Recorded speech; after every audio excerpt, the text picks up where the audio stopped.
And speaking for us today is Isaac Pennell.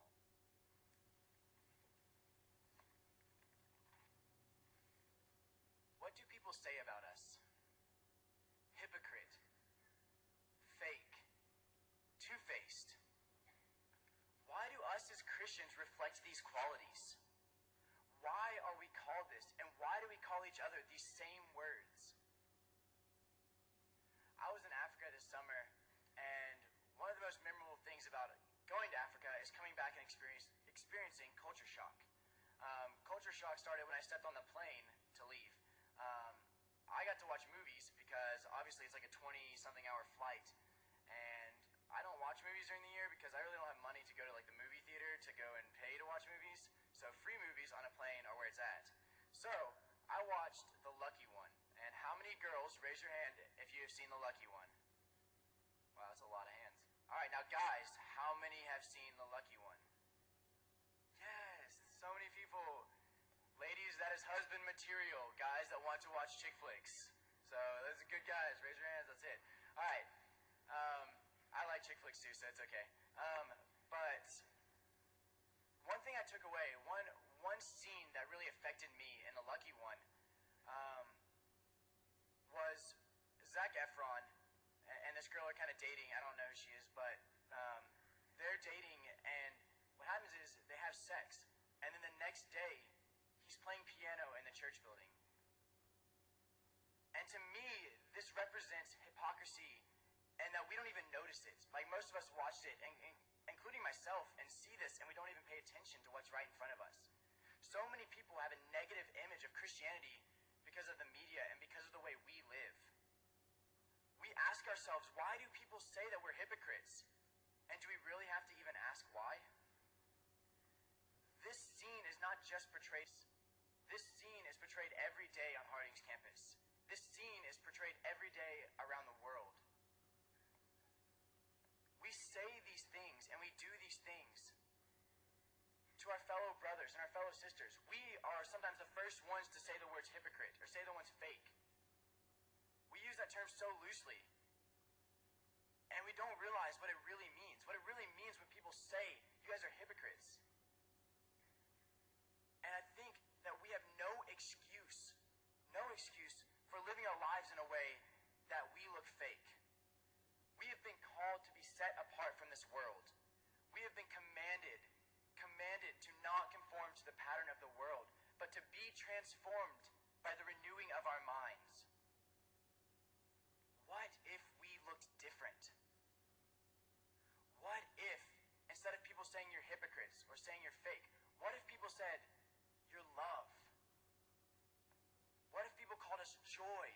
What if people called us gentleness? What if people called us servant? What would our lives look like? I'm going to read from Ephesians 4 today, and this is the Message version because I love the way that it's written here. Ephesians 4:21. My assumption is that you have paid careful attention to Jesus, been well instructed in the truth, precisely as we have it in Jesus. Since then, we do not have the excuse of ignorance. Everything, and I do mean everything, connected with the old way of life has to go.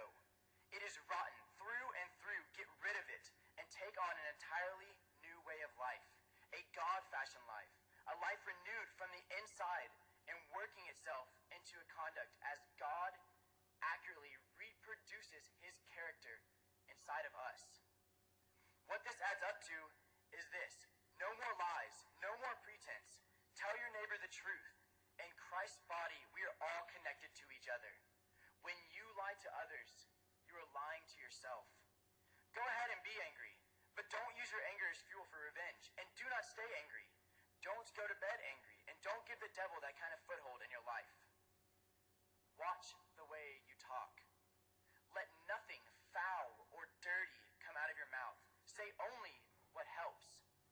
Each word is a gift of God.